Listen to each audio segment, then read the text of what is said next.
Olá pessoal, sejam bem-vindos a mais um encontro de Estatuto da Criança e do Adolescente, por aqui a professora Michele Donegá.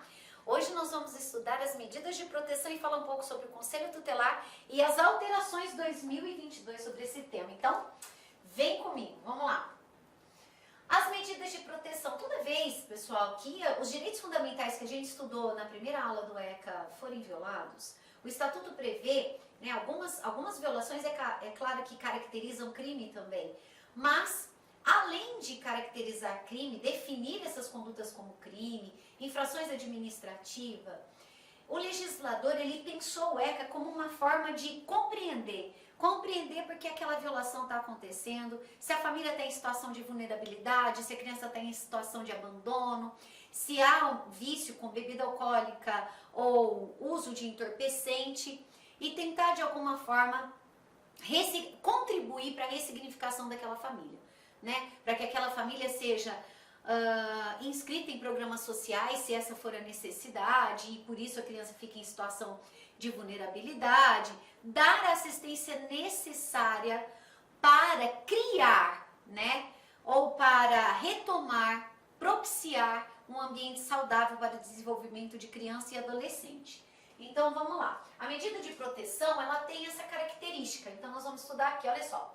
As medidas de proteção à criança e adolescente, olha lá, ó, são aplicáveis sempre que os direitos reconhecidos forem violados, o que eu acabei de falar. Mas forem violados por quem? Pelo Estado, né? Por falta, omissão ou abuso dos pais ou responsável, em razão de sua conduta. Ou seja, tenta entender, tenta compreender, né? Qual foi o contexto dessa violação? O que desencadeou essa violação?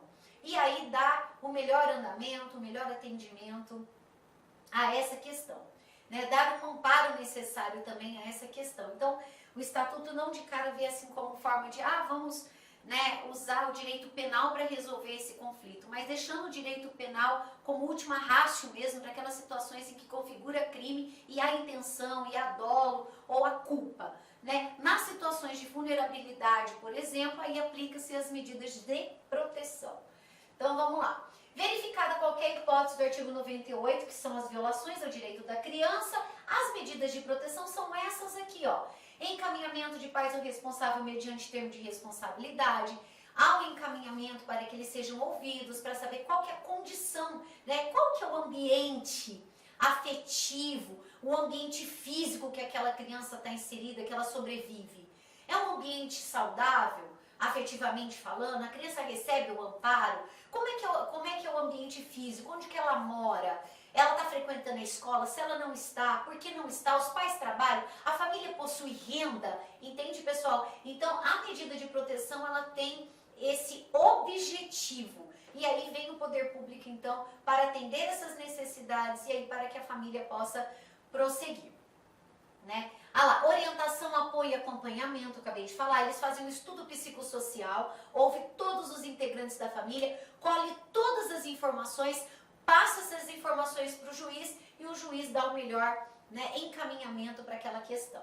Matrícula e frequência, acabei de mencionar, inclusão em serviço, programa de proteção, né, e promoção da família, que são a parte assistencial, né? Requisição de tratamento médico ou regime ambulatorial. Muitas vezes o ciclo da violência ele se repete também, é um padrão de comportamento, né? Então hoje a justiça, né, o Poder Judiciário dispõe aí de ferramentas e de técnicas para dar esse suporte, esse atendimento à família. Esse encaminhamento pode ocorrer também na situação, por exemplo, de problemas com vício, com álcool ou droga, né, que acaba impactando também toda a família, gerando violência, gerando violação aos direitos da criança e do adolescente. Então, o poder público age nesse sentido, como eu mencionei. Tá? Inclusão em programa comunitário, acabei de falar sobre drogas e álcool, inclusão em programa de acolhimento familiar ou família substituta. Pessoal, esses dois aqui, o item 8 e 9, só o juiz pode determinar, tá bom? Algumas das medidas anteriores, o Ministério Público pode encaminhar, o próprio Conselho Tutelar encaminha e não há necessidade de decisão judicial. Mas retirar uma criança, um adolescente do ambiente familiar, do seu ambiente familiar, só com decisão judicial.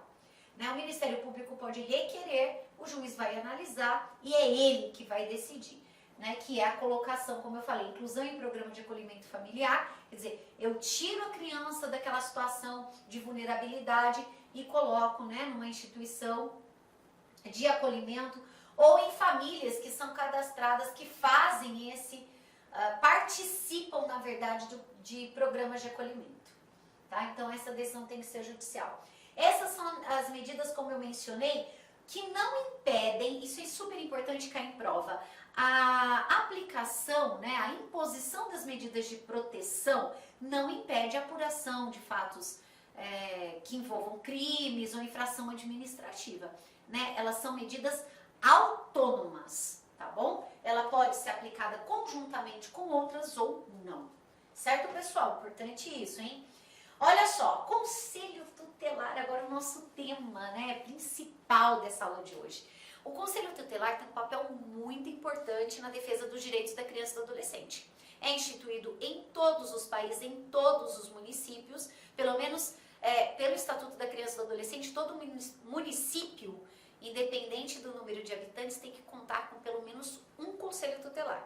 Cidades maiores já têm polos, né? Nos bairros tem os conselhos tutelares aí que vão fiscalizar. Qual que é o papel deles, né? O que o conselho tutelar faz? Ele fiscaliza, né, se está ocorrendo alguma violação ao direito da criança e do adolescente. Então, olha só, em cada município, né, eu já mencionei aqui, em cada município ou região administrativa do Distrito Federal haverá no mínimo um conselho tutelar, cuidado que isso cai em prova, como órgão integrante da administração pública local, composto de 5 membros escolhidos para mandatos de 4 anos. Gente, tem é aberto um processo seletivo, né? E maiores de 21 anos, que tem residência no município, né? Tenha trabalho, idoneidade moral principalmente, 21 anos, né? Idade mínima aí para ser conselheiro. Cuidado com isso, a gente vai ver daqui a pouquinho também, já coloquei para vocês o material. A pessoa se candidata, né? E aí, aqueles moradores daquele município, daquela localidade, eles vão no dia designado e fazem a votação para escolher quem serão os integrantes por 4 anos, né? Permitida uma recondução. Então, olha só. Quais são as atribuições? Então, composto por 5 membros escolhidos pela população local para mandato de 4 anos, permitida a recondução por novos processos de escolha. Então, olha só. Quais são as atribuições do Conselho Tutelar? Como eu disse, a proteção dos direitos da criança e do adolescente.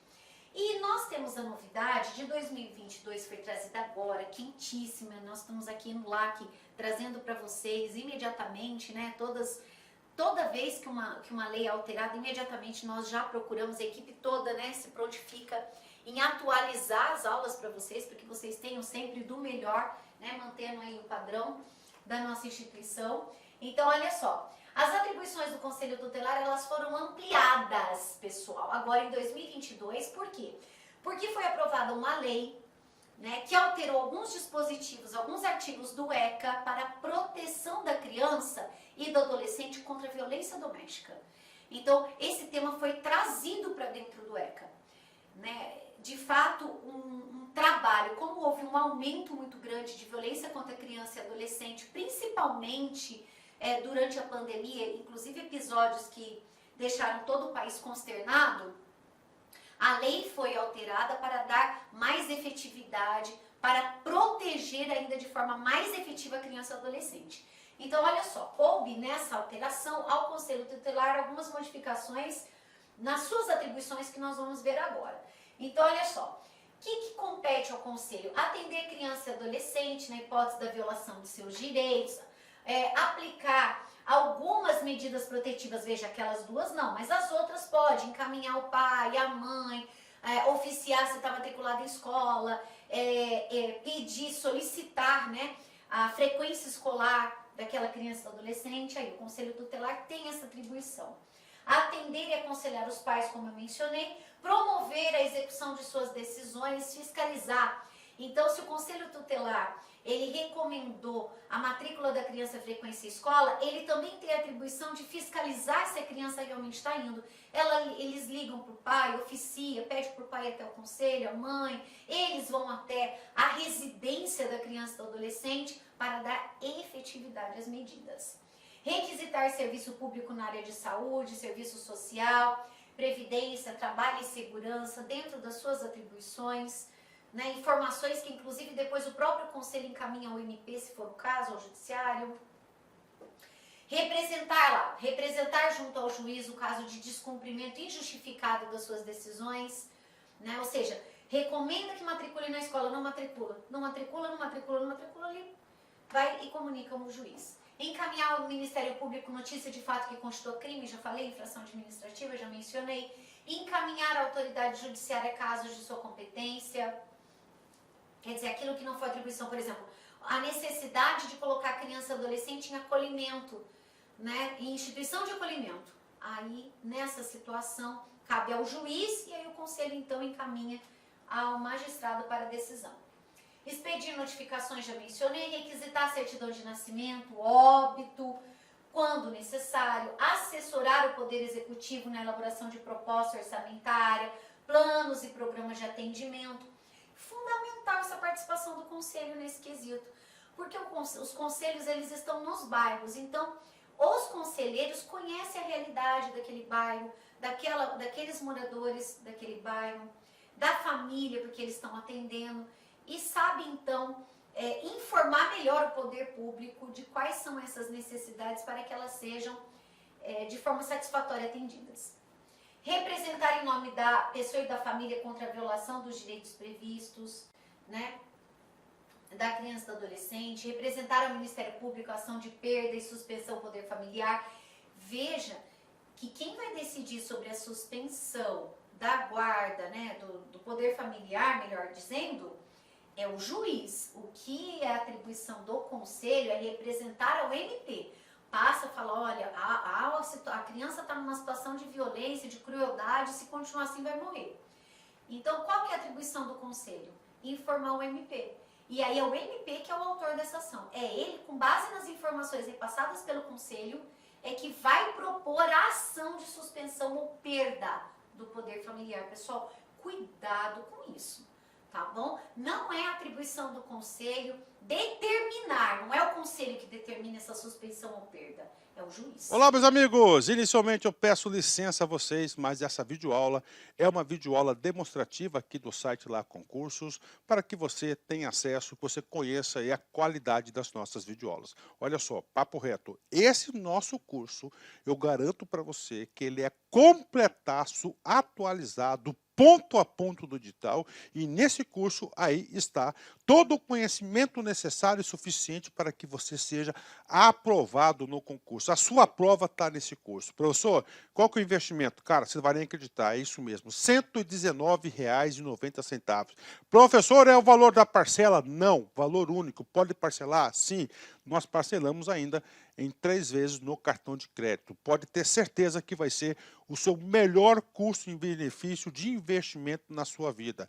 Venha ser guarda municipal do município de Jundiaí. Estuda conosco aqui na Lá Concursos, um site que eu digo para vocês que nós estamos nos especializando em concurso da guarda municipal. Nós estamos fazendo uma campanha aí bastante vitoriosa no município de Jundiaí. Espero vocês aqui na LAC. Forte abraço, fique com Deus. Tchau, tchau.